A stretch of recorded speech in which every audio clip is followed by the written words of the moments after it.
देखिए, भारतीय जनता पार्टी की सरकार, एनडीए की सरकार, मोदी जी के नेतृत्व में काम करने वाली सरकार कोई भी लोकहित के जन कल्याण का फैसला करेगी, देश के हित को साधने के लिए कोई फैसला करेगी। ये तय है कि विपक्षी पार्टी होने के नाते बढ़ने वाली लोकप्रियता के चलते हुए उनके पेट में दर्द होना स्वाभाविक है और ये उस हुए दर्द की प्रतिक्रिया मात्र है। नरेंद्र मोदी जी जब 2014 में देश के प्रधानमंत्री बने, दो तीन तरह के संकल्प उन्होंने देश के सामने व्यक्त किए थे। पहला, मेरी सरकार गांव, गरीब, किसान, पीड़ित, शोषित, वंचित, दलित इन सब के जीवन में परिवर्तन लाने के लक्ष्य को लेकर काम करेगी। दूसरा, हम भारत की बेपटरी हुई अर्थव्यवस्था को पुनः सुदृढ़ करेंगे। तीसरा, भारत के हितों के साथ में कभी कहीं किसी तरह का समझौता नहीं करेंगे। तीन विषय थे मोटे, और इसके आधार पर, इन तीन विषयों के आधार पर हम भारत को सशक्त, संपन्न, समर्थ राष्ट्र, समृद्ध देश बनाएंगे। आज 11 साल बाद पीछे उठा करके देखिए, एक तरफ गरीब आदमी के जीवन में परिवर्तन लाने के लिए विभिन्न योजनाएं धरातल पर सफलता के साथ में उतारी गई, जिनका प्रभाव दिखाई देता है। 30 करोड़ लोग गरीबी की रेखा से बाहर निकल पाए। दूसरी तरफ भारत की अर्थव्यवस्था जो बिल्कुल बेपटरी थी, 11वें स्थान पर लटकी थी, इकोनॉमिस्ट प्रधानमंत्री होने के बावजूद भी उसमें किसी तरह का इजाफा नहीं हो पाया था। जहां अटल जी ने छोड़ा था वहीं पर थे। और भारत की अर्थव्यवस्था को, या भारत को, फ्रेजाइल 5 इकोनॉमीज में सम्मिलित किया गया था, साउथ अफ्रीका और इनके साथ में।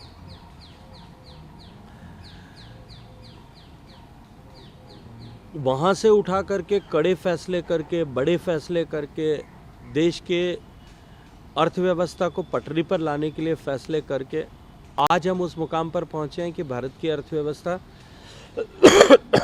उस फ्रेजाइल 5 से उठ करके रोबस्ट 5 इकोनॉमीज में आ गई।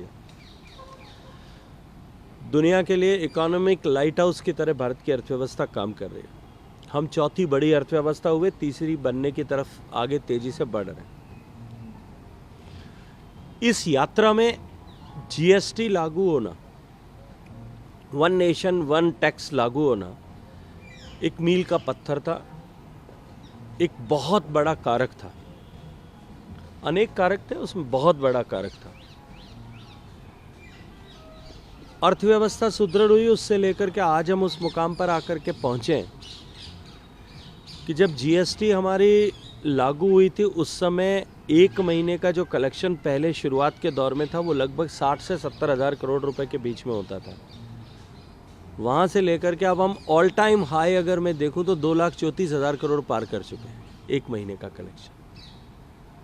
ईमानदारी से टैक्स कलेक्शन हो, जब इस दिशा में सरकार ने काम किया, टैक्स बढ़ा, देश की सरकार ने तय किया, माननीय प्रधानमंत्री जी ने तय किया, लाल किले के प्राचीर से इंगित किया, और जीएसटी काउंसिल ने नया निर्णय करते हुए इसको और रैशनलाइज किया। ऐसी सारी वस्तुएं जो सामान्य व्यक्ति के जीवन में उपयोग में आती है, ऐसी सारी वस्तुओं को या तो करमुक्त कर दिया गया या 5% में लाया गया।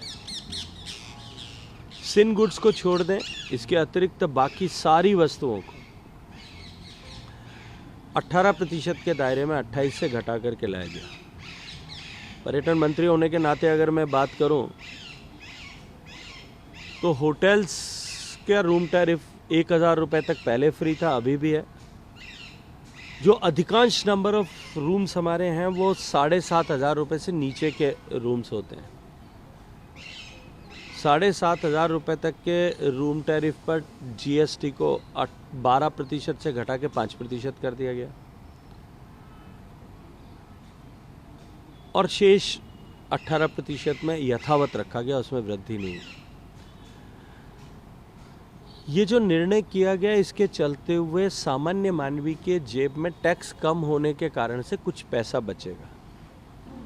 अर्थव्यवस्था का सिद्धांत ये कहता है कि जब कभी भी लोगों के जेब में डिस्पेंसिबल इनकम होती है तो मार्केट बूम करता है और टूरिज्म बूम करता है। तो इन दोनों ही सेक्टर्स में एक नया उछाल देखने को मिलेगा, ओवरऑल मार्केट में भी और टूरिज्म के मार्केट में भी। और इससे अर्थव्यवस्था जो है और तेज गति के साथ में और बड़े व्याप के साथ में घूमेगी, तो भारत की इकोनॉमिकल ग्रोथ और ज़्यादा होगी। देश के हितों के साथ में समझौता न करेंगे। मोदी जी की सरकार ने किसी भी दबाव में झुके बिना हमेशा अपने इस संकल्प को सिद्ध करने के लिए प्रधानमंत्री ने मजबूती के साथ में काम किया। आज उसका प्रभाव हम देख रहे हैं। दुनिया का कोई भी platform, you name the platform, SCO से लेकर के G20 से लेकर के G7 तक, कोई भी प्लेटफॉर्म जहां भारत है वहाँ भारत के हितों के साथ में किसी तरह का समझौता करके कोई निर्णय हो सके या भारत के हितों के प्रतिकूल कोई निर्णय हो सके, ये संभावना समाप्त हो गई। आज भारत का पिछले 10-11 साल में सामर्थ्य इतना बढ़ा है, माननीय प्रधानमंत्री जी के व्यक्तित्व के प्रभाव के चलते हुए और भारत की अर्थव्यवस्था के विस्तार और भारत की सामरिक शक्ति का विस्तार, भारत के द्वारा अपनी सामरिक ताकत का परिचय दूसरों को कराने के चलते हुए, तकनीकी के क्षेत्र में भारत द्वारा की गई प्रगति के चलते हुए, ये जो क्षमता भारत की पिछले वर्षों में बढ़ी है, नए भारत की पहचान जो है पूरे विश्व भर में नए सिरे से गढ़ी गई है। आज भारत के हितों से कोई समझौता हो सके, किसी प्लेटफॉर्म पर निर्णय हो सके, भारत के हितों के प्रतिकूल निर्णय हो सके, ऐसी संभावना नहीं है। तो ओवरऑल जो ताकत बढ़ी भारत की, उसने भारतीय जनता पार्टी की सरकार को, NDA की सरकार को और माननीय प्रधानमंत्री जी की व्यक्तिगत रूप से लोकप्रियता में कई गुना इजाफा किया। वो लोग जो GST लागू हुआ तब से लेकर के 2017 से लेकर के 2025 तक के चुनाव तक, 24 तक के चुनाव में इसको गब्बर सिंह टैक्स की संज्ञा देते थे। खुले मंच से जाहिरा ऐलान किया करते थे कि जब कभी हमारी सरकार आएगी, जो कभी आने वाली नहीं अगले कई वर्षों तक, जब कभी हमारी सरकार आएगी हम इसको ख़त्म कर देंगे। वो अब यू टर्न करके ये कहने लगे कि ये तो हमारे नेता राहुल गांधी जी ने सुझाया था। ये राजनीतिक लाभ के लिए इस तरह की टिप्पणियां करना या हर विषय में अपना राजनीतिक लाभ खोजना, ये इनके चाल और चरित्र का हिस्सा है और इनके चेहरों को देश की जनता पहचान चुकी है। इसलिए मुझे नहीं लगता कि अब इन पर देश की जनता भरोसा करना कभी चाहेगी या करेगी। ये जो पूरा घटनाक्रम हुआ, क्योंकि लोगों को राहत मिलेगी, पहले नवरात्र से ये राहत मिलेगी, और क्योंकि कई कांग्रेस के लीडर, विपक्षी लीडर इसको बिहार चुनाव से जुड़ा। देखिए, देश में लगातार चुनाव चलते रहते हैं और इसीलिए माननीय मोदी जी ने पूर्व राष्ट्रपति कोविंद जी की अध्यक्षता में समिति बना करके देश में एक साथ चुनाव हो, 1 नेशन 1 इलेक्शन की बात कही। उस कॉन्सेप्ट पर देश ने काम करना शुरू किया और देश में की मानसिकता उस दिशा में बढ़ती हुई और बनती हुई दिखाई दे रही है। लेकिन मैं ये जो लोग आज बिहार के चुनाव से इसको जोड़ करके देख रहे हैं, मैं उनसे प्रश्न करना चाहता हूँ। जब डिमोनेटाइजेशन का कड़ा फैसला लिया था तब सामने उत्तर प्रदेश का चुनाव खड़ा था 2017 में, 2016 में। तब तो हमने नहीं कहा था कि, तब तो इन्होंने नहीं कहा था कि उत्तर प्रदेश के चुनाव है इसलिए लिया। मुझे लगता है हर एक विषय को राजनीति के साथ में जोड़ने के आदत जो है कांग्रेस पार्टी की है और हर विषय में, हर कदम में राजनीति खोजना, ये आदत उनकी अनायास नहीं है। ये टिप्पणी उनके जो DNA में हर फैसले को राजनीतिक स्वार्थ के दृष्टिकोण से लेना, ये उनके DNA का जो हिस्सा है उसके कारण से उपजी हुई प्रतिक्रिया है।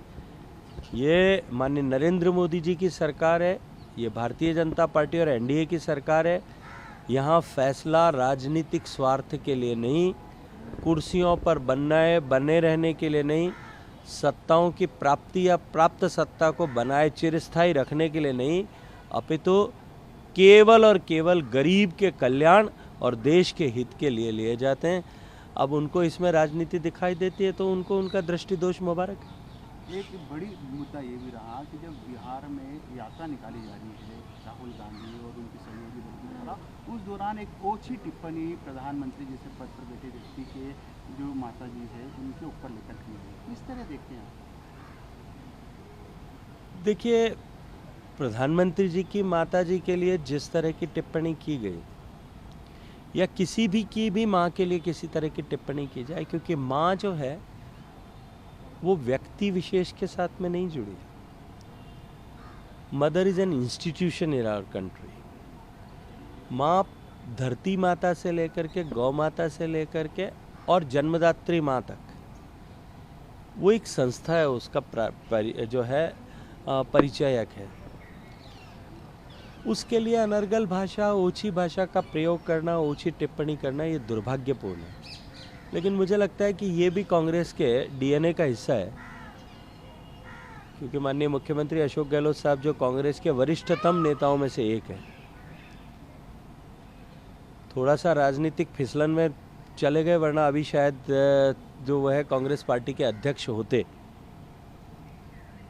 लेकिन सत्ता के मोह में, कुर्सी के पद मोह में वो शायद अपने भविष्य के लिए सही या गलत फैसला नहीं कर पाए।